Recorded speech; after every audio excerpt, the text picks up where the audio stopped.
All right, so we're going to continue working on some examples that involve the product rule and the quotient rule. And a lot of these examples are going to look kind of similar to what we've already done throughout chapter 2.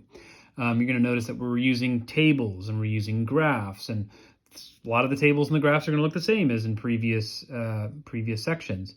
The reason why is because all of the stuff that we can do with derivatives, it's worth looking at with functions that require these new techniques to do those same types of examples. So in this one, it says certain values of the differentiable functions f and g are given in this table below. Use these to evaluate the following. So first, if h of x is equal to f of x times g of x, find h prime of 8. Before we can find h prime of 8, we first want to think about what h prime of x as a function looks like.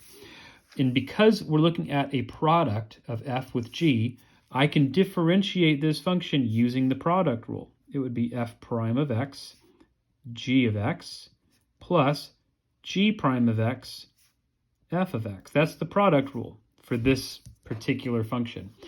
Now, if I want to find h prime of 8, since I know what h prime of x is, I'm just plugging 8 into this. So I want f prime of 8 times g of 8 plus g prime of 8, f of 8, like that. Okay? At this point, I can find all four of these values, f prime of 8, g of 8, g prime of 8, and f of 8, all from this table. So f prime of 8, I look in the f prime column. When x is equal to 8, that's equal to 31. G of 8, I find the g column, g of x is here. That's 172. And then, let's see, we have g prime of 8. That's this furthest column. That's 176 for g prime of 8, so 176. And then f of 8, that's this furthest to the left column, so that would be 28. Okay, plugging this into a calculator, or if you want to, if you're brave, you can do it by hand. It's 10,260. That's what that equals. Okay, so again, notice all we did is we used the product rule to find h prime, plugged 8 in everywhere that an x appeared, and then used that to find the correct values from the table that were getting substituted in here. So that's all we did. Q of x, a little bit more tricky, is a quotient. It's f of x plus x squared over g of x minus the square root of x.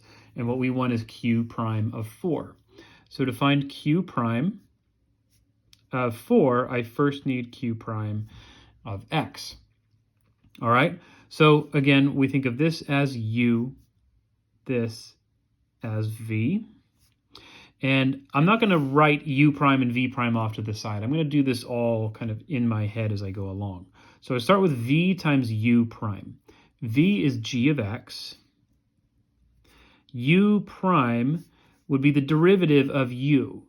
I hope this v doesn't get too much in the way here. So the derivative of this, I have a sum of two functions, so I take the sum of their derivatives. I would have f prime of x plus the derivative of x squared, which is 2x. Okay, so that's v u prime minus u v prime. So that would be f of x plus x squared times v prime, which is g prime of x. I'm going to put that first, actually, g prime of x times f of x plus x squared. And that whole thing is going to go over g of x squared. So let's write that like this. Okay. What I want, though, is q prime of, oops, I put a 1 in there, a q prime of 4. So what that's going to amount to is plugging 4 in for all of the x's here. Okay. To save myself a little bit of writing, I'm not going to write g of 4, f prime of 4, plus 2 times 4. I'm not going to do all that. I'm going to go straight to the table. So the first thing I would have is g of 4 here. G of 4, I look in my g column, find 4 in the x column, I have a 4 there. So this g of x, when I plug a 4 into it, is equal to 4. Okay, times f prime of 4. f prime is here, 4 is here, so f prime of 4 is this 3. Plus 2x. Notice it's not f or g or f prime or g prime that's showing up in this term. It's literally just 2x. So I'm going to plug a 4 directly in for that x. 2 times 4. Okay? Minus g prime of 4. I'm plugging a 4 in there. G prime of 4 would be 16 times f of 4. What is f of 4? It's negative 2 plus 4 squared. So that's plus 4 squared. All over g of 4 squared. What is g of 4? It's 4. So all over 4 squared. There's a lot of arithmetic to do here. You can do this either by hand. It's actually not that hard to do by hand. Or you can do it by a calculator. Although before we do that, I just realized that I forgot something really important. I forgot about this guy right here, minus root x. I only dealt with the derivative of this quotient here, so I need to actually go back a step and find the derivative of this. We have now seen this root x show up in 2 other examples in this section, and both times we found that the derivative was 1 over 2 root x. So that needs to go here. Minus 1 over 2 root x becomes minus 1 over 2. Remember, we're plugging a 4 in there. Square root of 4 is 2. 2 times 2 is 4, so this would become 1/4. Again, you can do all this arithmetic by hand.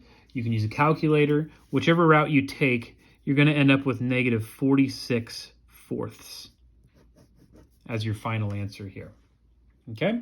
So I'm going to leave that in that form. Let's look at another example. We have seen this exact graph up here before in a previous section, and we're doing a lot of the same stuff with it, but this time we have to know how to use the product and quotient rules to do that stuff. So here, if p of x is equal to f of x times g of x minus g of x over 3x cubed, find p prime of negative 3, where f of x and g of x are the functions that are shown in this graph here. The red one is g, blue one is f. So if I want to find p prime of negative 3, I need to know what p prime of x is first. I use a product rule here. So that would be f prime of x, g of x, plus g prime of x, f of x. That's what the product rule looks like there. Minus the derivative of this. But the derivative of this is found using the quotient rule. So again, the denominator, I think of that as v. The numerator, I think of that as u. And I start with v u prime. So that would be 3x cubed times g prime of x minus u v prime. Well, v prime, from the power rule, this 3 would come down and give me a 9x, and then that becomes a square, so 9x squared, and that's getting multiplied to just g of x up there. That's what the quotient rule would have given me. And then I square my denominator. Well, if I square 3x cubed, I get 9x to the 6th, okay? So you can notice I'm not writing a whole lot of in-between steps.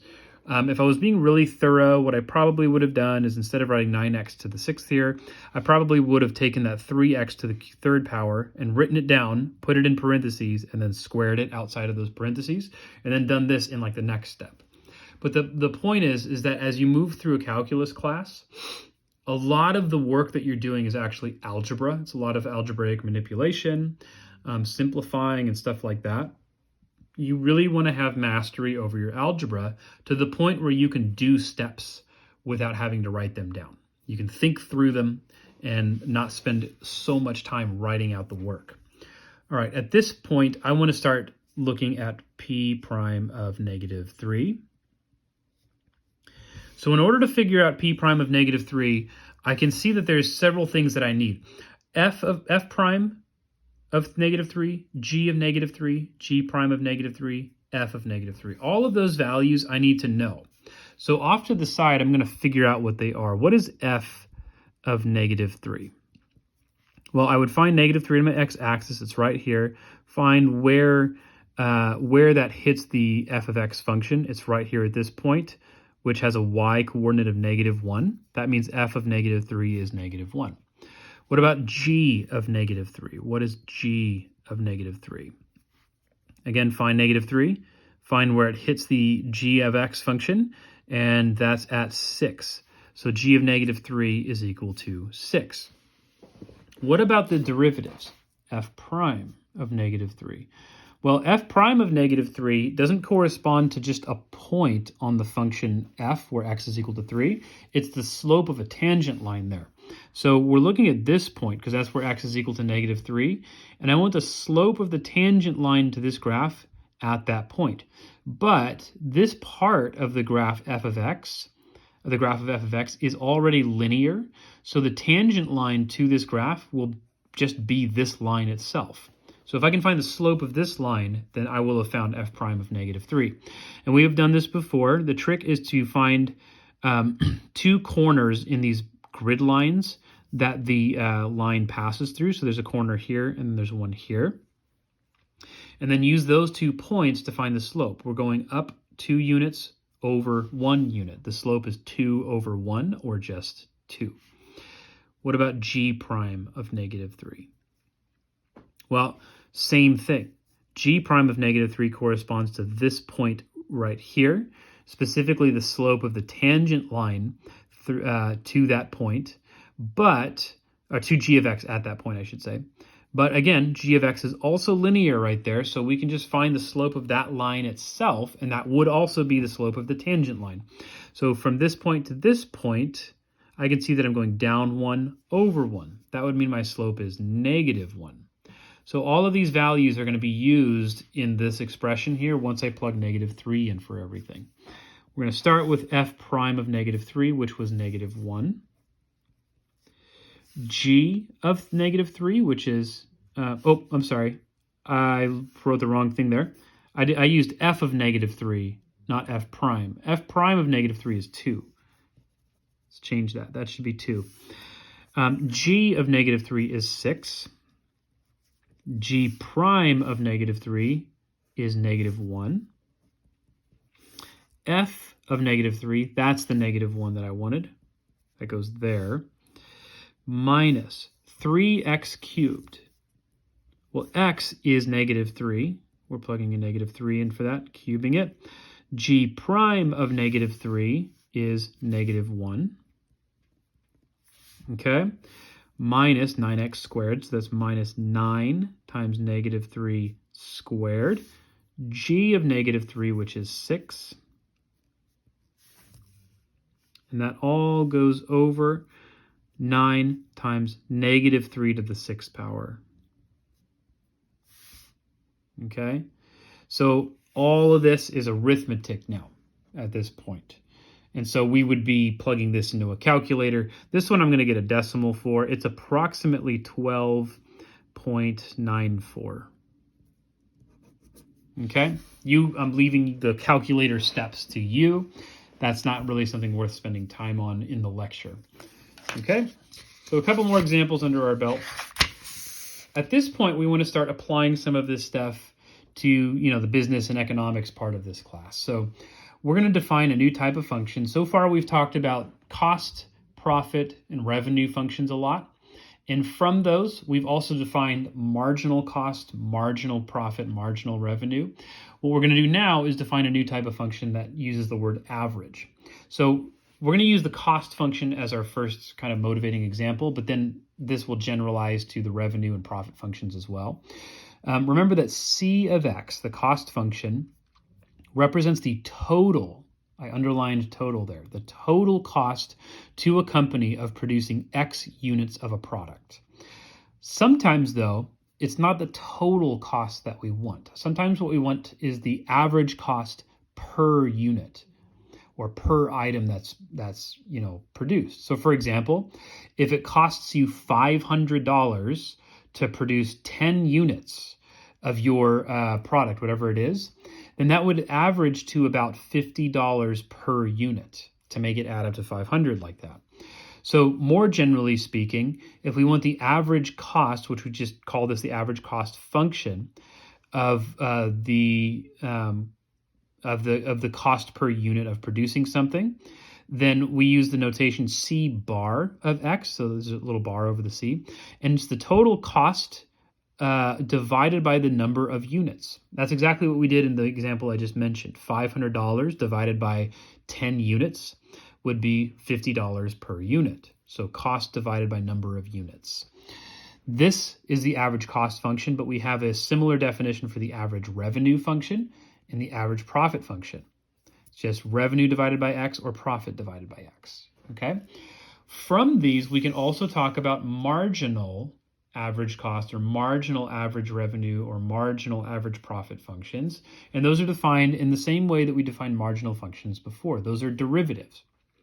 The word marginal we're going to interpret as the derivative of a function.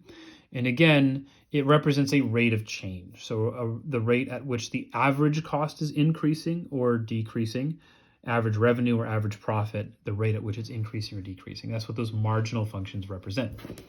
So to wrap things up in this this section, let's look at one example where we're dealing with these types of functions. A company that makes designer hairbrushes has a weekly profit function in dollars of P of X equals 410 minus 11X minus 0.4X squared plus 610 natural log of X, where X is the number of hairbrushes made and sold. We have a part A, B, and C to this. What we want is P bar of 20, and we want to interpret that answer. Remember, P bar is the average profit function. By definition, P bar of X is equal to P of X over X, which in this case looks like 410 minus 11X minus 0.4X squared plus 610 natural log of X all over X, okay? But this could be written, we could put each individual term over X with an expression like this and then simplify. So this would give me 410 over X, or that's the same thing as 410X to the negative 1 power. I'll write it that way. Negative 11X over X is just negative 11. Negative 0.4X squared over X is minus 0.4X. And then plus 610 natural log of X would just look like plus 610 ln of X over X. That doesn't cancel in any way because it's not a polynomial here. Okay, so that's my average cost function. We specifically want the average cost of producing 20 units. So P bar of 20. That would equal 410 times 20 to the negative 1 power minus 11 minus 0.4 times 20 plus 610 times the natural log of 20 over 20. Use a calculator for this, for sure.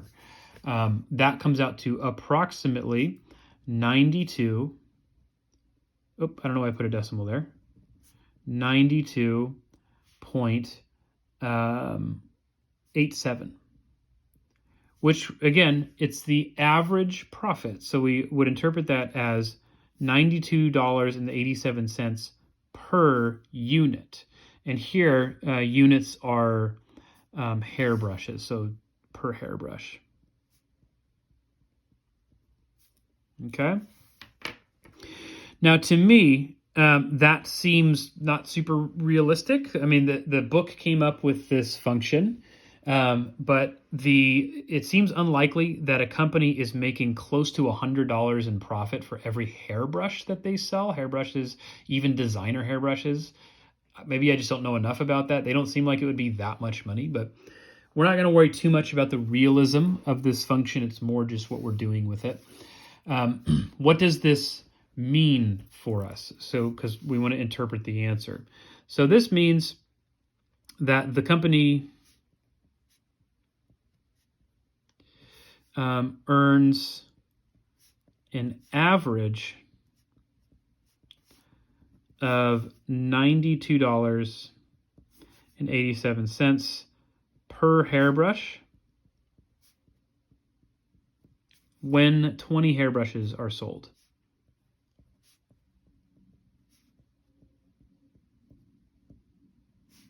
Or sold.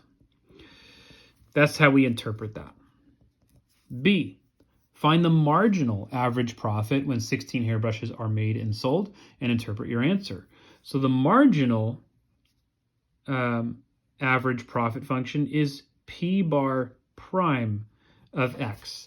We're going to find P bar prime of X, and then we're going to plug a 16 into it because it's for 16 hairbrushes.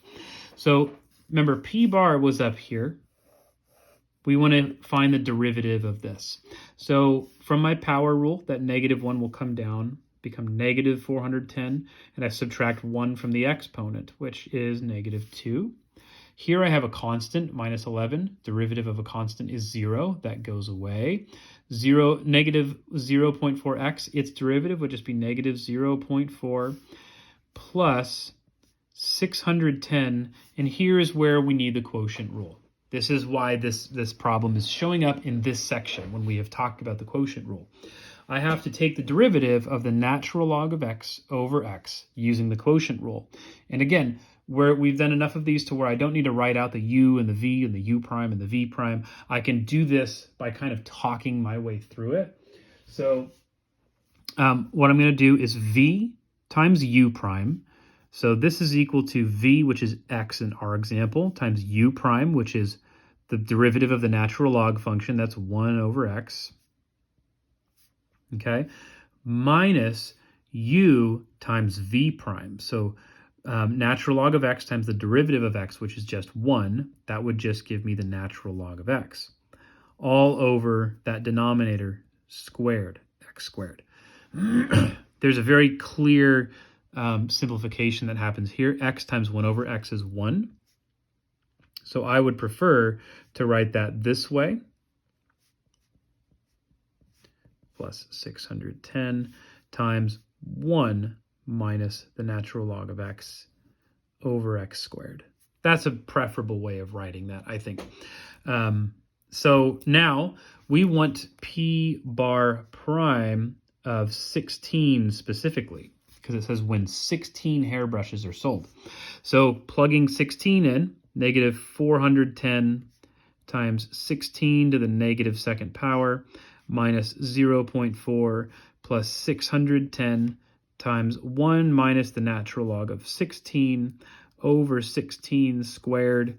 That, again, goes right into a calculator. What does this come out to? We would get approximately negative 6.23. How do we interpret that? Well, again, it's marginal profit, marginal average profit. So it represents a rate of change in our average cost function. In fact, I'm not going to include the units here because we'll use our description to kind of explain what that is.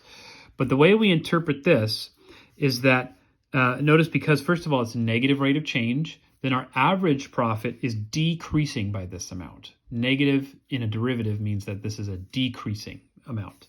So we would say that when 16 hairbrushes are sold,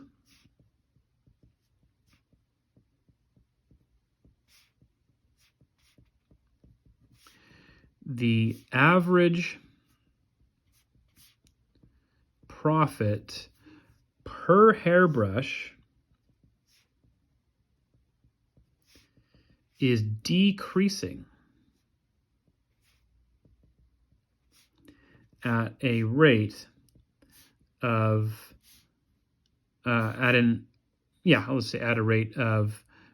negative 6, or actually we don't need to include the negative there because we use the word decreasing. That's accounting for it. So it's decreasing at a rate of $6.23 per hairbrush.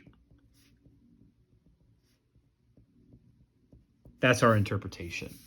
Okay, that's part B. Let's finish this one off with part C. Part C says find the exact profit from making and selling 30 hairbrushes. So this one, there's not even any calculus to do because we can find the exact profit with our profit function. This is literally just plugging 30 directly into this original function. We don't even need to use any of the stuff that we already did. So we're going to find P of 30, and I know that's off screen, but I'm going to write what that would be. So that's going to be 410 minus 11 times 30 minus 0.4 times 30 squared plus 610 natural log of 30. That, in a calculator, would come out to approximately $1,794.73. This one does not ask for an interpretation because the interpretation is right there in the description of the problem. This is what our exact profit would be selling 30 hairbrushes. That's all that means. Okay, so that's going to be it for this section 2.4.